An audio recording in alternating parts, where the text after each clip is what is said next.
Hello, everybody. This is Zach Said It Again. I'm your host, Zach Cooley, and I'm honored to be here with Jim Harrington. He is the program head of criminal justice at Wytheville Community College, and we're here to talk about some of the things he does, as well as a very special reason that we're talking today. So, thank you, Jim, for talking to me today. It's a pleasure to have you. You're very welcome, Zach, and thank you for inviting me. Well, last week on the podcast, I had your wife on. So That's right, yes. people are responding in droves to her and getting lots of love for Miss Kathy Harrington, who's scaling back a little bit at Fort Chiswell Medical Center. After Yes. 30 years of practice, she's been taking care of my family and myself off and on for the better part of 20 years. So we love her Yes. dearly, and you are equally as special Thank you. to me because you are, as you said, the criminal justice instructor at Wytheville Community College, and we have a very special scholarship that will be instituted this fall for criminal justice and public service students in memory of my father who passed away October 26th, 2025, one day after his 83rd birthday. Um, and that will be the Chief Herbert Gray Cooley Memorial Scholarship for Public Service. Now, Yes. first, tell the people about your history with Dad, because when you were a student at Wytheville Community College in police science and criminal justice, as it's called now, my father was your instructor, right? Yes, that's correct. In the early 90s, when I decided to go back to school, I had already started working Mm-hmm. with the police department. I started there in January 1990, and shortly after had the honor and privilege of meeting Chief Cooley, or Herb as we called him. Mm-hmm. And I started back at the community college, and Herb was one of my first instructors. And I'll never forget him. He was always very, very good with working officers because he knew he had a difficult job and a difficult schedule, and he really related to us. I remember one of the very first assignments he ever gave to me or to the class was to tell him about us, a little bit about us and our goals and where we've been and where we're going. And I remember he called me out, and he called it paying his dues, and that's probably been, oh gosh, at least 32, 33 years ago. Mm-hmm. And he told the rest of the class, who were just kids, he said, you've got to pay your dues in this business. He says, nothing comes easy. And the way he saw it was, I had been through a couple of police academies in a couple of different states, and he saw me as being one who paid my dues. And I always remember him for doing that because, it just showed what a good and caring man that he was and how he cared about law enforcement. And was a great instructor, just an awesome instructor. And in turn, and aside from paying your dues, what do you think you learned from him as an officer? Later when you graduated and continued your work as an officer, what kind of things do you think you learned from Well, him? yes, he was just a great, great chief deputy. Mm-hmm. And someone who a young officer myself really looked up to. He always had that professional appearance. He was like so friendly and so caring with the way he addressed us and the way he addressed his deputies and the public. He always treated the public with utmost respect. So he was someone that we just looked at with great admiration and respect as young officers. And when he did leave with County Sheriff's Department, I was not the least bit surprised because he took the job as police chief in Pulaski, which Mm-hmm. was a very deserving position for her. Mm-hmm. He was just someone we all looked up to and thought a whole lot of, and just really the way that he did business was just super professional. Just a great example for students and officers who are already on the job. Mm-hmm. And he started his work in 1966 at the High Point Police Department during the Civil Rights era. So he was involved in some of the um, sit-ins, breaking up the sit-ins and that kind of thing when they unfortunately got ugly. And he was not involved with the shootout, as it were, but while he was on the force, there was a shootout with the Black Panthers, and he was responsible for guarding the hospital room of one of the Panthers that was wounded, and then from there he came on as chief deputy and ran that department basically. The They had to work that department from the ground up, more or less, and he and Wayne Pike, most of the work, the grant work, and all that he achieved, saving taxpayers' dollars, was done with my father at the helm. They reworked that department from the ground up, and then in 1994 he went to Pulaski as chief, and then from 2000 to 2011, when he retired, he was chief in Vinton, and he made that agency, which was virtually disgraced at the time that he came into it, he turned that into one of the first ever state accredited agencies by the Department of Criminal Justice. So, and that's just the tip of the iceberg for what he did. In Wythe County, he was involved in many civic organizations, including president of the Chamber of Commerce. He, of course, was the instructor at WCC. He was involved in American Legion, many different organizations.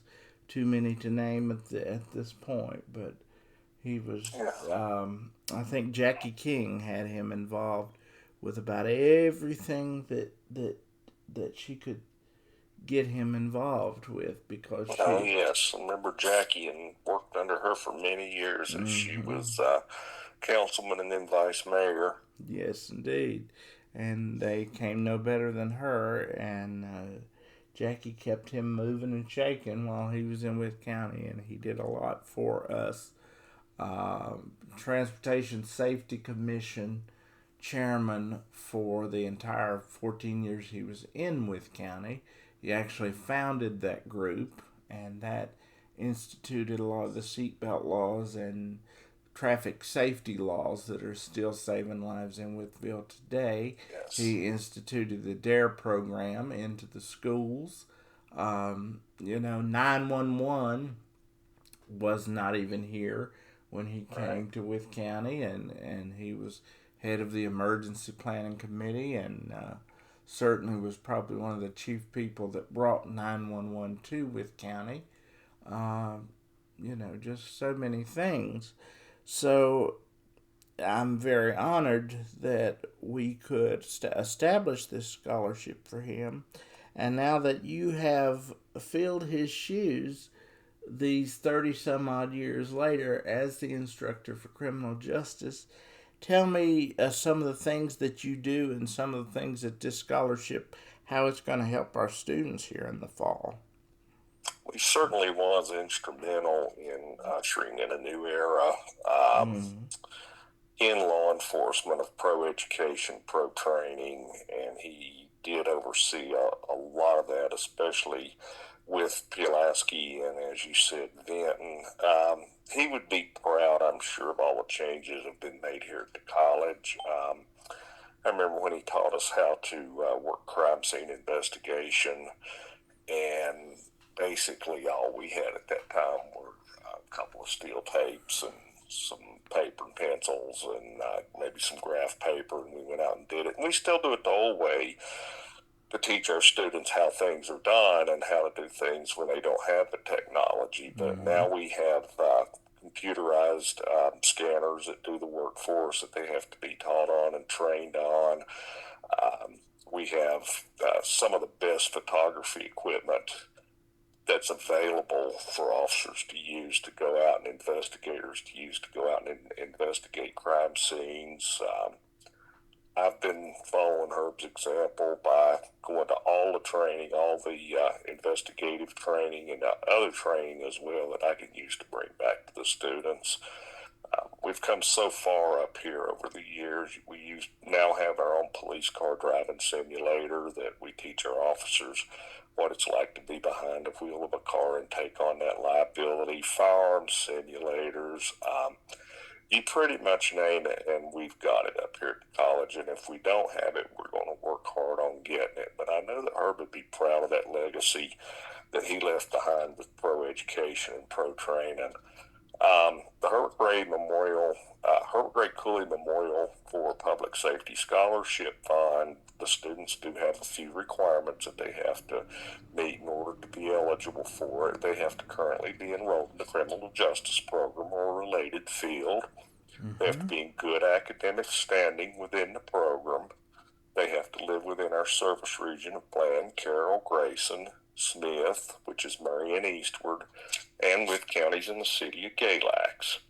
If students are experiencing a financial need that may impact their ability to continue in the program, like textbooks, which are always expensive, it mentions testing fees. That's something we do not have here in the program currently. Course materials, medical emergencies are always big. Housing insecurity, transportation issues with the price of gas and vehicles is always a big problem. Family crisis and just initial living expenses can be eligible for the Herbert Gray Cooley Memorial for Public Safety Scholarship.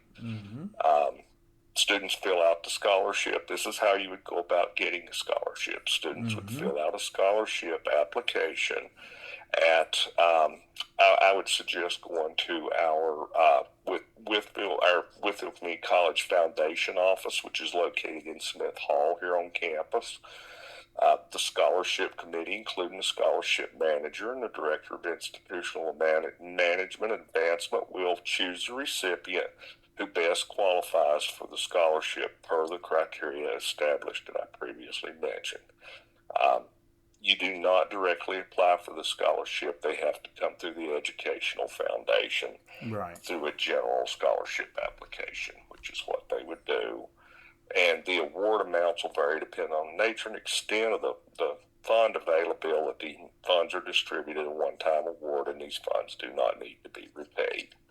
So this is something that in our service area, and really all service areas, but especially here in Southwest Virginia, we have a huge service area. We have the largest service area out of all the WCC or out of the VCCS, Virginia Community Colleges areas, because we have these counties are huge. There's a lot of distance. I have students currently who drive all the way from White Top, Galax, and then over in Bland and all these other areas. It's a long driving distance, and this is to help folks that are in need, that maybe are enrolled in the program but are unable to graduate from a program due to these financial hardships, that we can help them with. And one stipulation that I wanted in the scholarship, which I have to give due credit to Deanna Bradbury of the WCC Educational Foundation, who was wonderful and expedient in getting this scholarship going. And I want to thank, before I forget, the 6 very generous donors who made the scholarship happen. So, but I want to make sure and get all of those people mentioned, because it would not have happened without them. And I hope it's something that I will be able to raise money and put money toward year after year to keep his memory alive. Because one of the things that started to really bother me when my dad first passed away, I was approached by WDBJ, Fox News, and they wanted to talk about Herb Cooley. And I was very eager to talk about Herb Cooley and all that he'd done for our communities in a lifetime of protecting people. I would tell people, they would ask me how I was doing, and I said, well, the biggest thing that I worry about is when all this dies down, they're going to forget. They're walking these streets safely today here in Wytheville and Wythe County because of things my dad did. I don't want that to ever be forgotten, because the work he put in, the sacrifices he put in when he was missing birthdays and missing holidays with us, this is what he was doing. He was making Wythe County, or whatever community he was serving at that time, a safer place to live. And his granddaughter that's going through the school system right now is so much safer because of the school resource officer program that he helped initiate the first time in these schools. Wonderful program. And one of many. And I'm very happy to say that the greatest accomplishment I have in my career is that I have published Herb Cooley, The Law Enforcement Legacy of My Father, which is a book about his career, which you kindly have taken and offered to share with some of your students. Yes, it's here in my library that I keep here at the college, actually, for students to check out and read. Which is a very humble honor, and I know would be a great honor to him. It certainly was far beyond anything I ever expected I would get out of writing that book, other than just giving it to him as a gift. The official donors are, I have a list here, Chief Deborah Duncan of the High Point University Campus Police, retired Captain Steve Campbell of the High Point Police Department, Carl and Kimberly Ayers. Kim Ayers is the director of Wythe County Department of Social Services. Bill and Farron Smith, very important in our Main Street and downtown Wytheville efforts. Catherine Knack Hagwood, attorney at law, PC. I want to make sure that that is awarded every year, and yes. I will do what I can to garner up donations for that, and to donate personally when I can. Thank Deanna for getting that off the ground. Is there anything else you wanted to include about your program that we did not cover, or about what the scholarship will do? Just that, I want to mention that, it is a huge need, now more so than even in Herb's time, for police officers. There was a time in police work where it was actually pretty hard to get a job as a police officer, in Herb's day and my day. But departments have great needs now for people who are willing to step up and make the sacrifices that Herb made. Mm-hmm. And with the generations that we have today, to step up to the plate, take on the challenge, and say, I want to serve, I want to do good for my community, I want to get my education and be a police officer. So there's always great need. We always have some really good students here at the college, and they're snapped up right at graduation. So, law enforcement is a great career field if you want to serve your fellow man, if you feel it as a calling, which I feel like it's kind of like being called to do anything else. I do feel like it is a calling. And if you feel that calling, come up and take our classes and step up and serve. Serve your And fellow man. and with that, what is your opinion of our local police uh, organizations today? Very, very high. Very, Yes, very high levels of training, best equipment, um, educated. It's a different world than when it was when Herb started back in right. '66. Yeah. Things have changed greatly, and they've changed for the better, and we want to keep it going. And even when he left Wythe County in 1994, I had a great time growing up at the Wythe County Sheriff's Office because there were several of us kids, uh, police officers' kids growing up at that time. Hody Mm-hmm. Vyers became my good friend, Mm-hmm. who is now the chief deputy. Yes. His father was the chief deputy. Um, Dad was Sam's hero. Dad Yes. trained him, and then Hody and I became friends. And Hody is the chief deputy now, and Yes. he has the same birthday as my dad. Oh So wow.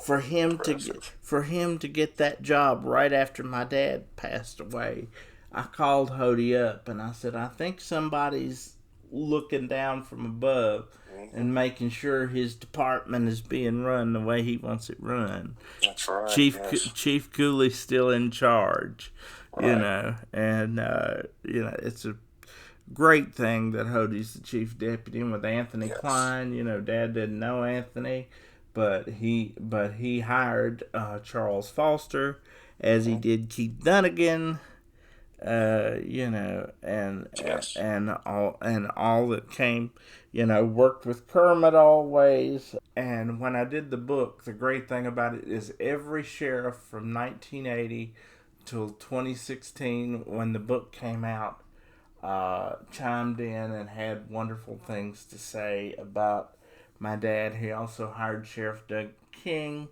in 1983. Yes. So um, it really makes you feel good to see that his legacy really is carrying on. And It I've is. and I've been honored to be invited by Dr. Sprinkle and Deanna to the Scholarship Benefactors Luncheon on Tuesday, April 6th. Awesome. And I'll be honored to be there and honor his memory. We will Uh, see you there. And I just want you to know that we here at the Criminal Justice Program at WCC just really, really, really appreciate you thinking of our students and putting them first, as we always do, and in the memory of a great, great, and the legacy of a great man in Herb Well, Cooley. it's been my honor, and it's my honor to talk to you today. And you and Kathy have been great, great blessings to me. Let me ask you in just the few minutes we have remaining if you would recap your career for me very quickly. I know you were with the town for a very long time. Yes, yes. I joined the Air Force. I graduated Marion Senior High School in 1982. Went right into the Air Force. Went into the security police. Mm. Did that for 6 years. When I got out of the Air Force, I was still in Michigan, so I got a job with the police department in central Michigan and went through the police academy in Bay City, Michigan. And quite honestly, just really, really wanted to come back home to the mountains, as many people do that Mm-hmm. leave here. So I was fortunate to be hired in 1989 and started in January of '90 with the town, where I worked until 2015. And then after I had gotten my master's degree, I was kind of job hunting a little bit when I was called by the Wythe County Technology Center that they would like to start a criminal justice program. So I was hired to start that program, where I stayed for about 2.5 years. And then my predecessor, Doc Weiss, decided to retire to college. So it was just a natural step up for me. And I've been here since 2018 now. Mm-hmm. love it very much. Love my students. Do the best we can for them always.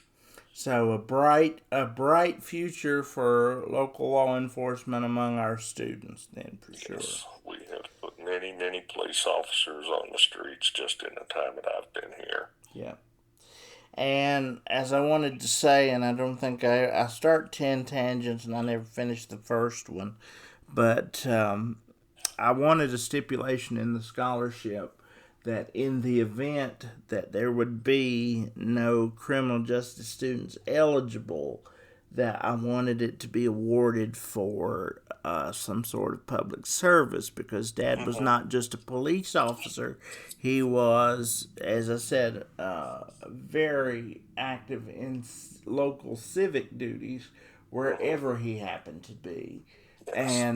But I don't think it's going to be a problem awarding the scholarship to criminal justice students, because it sounds like we have many who are interested today. Yes, we have great need in our service area.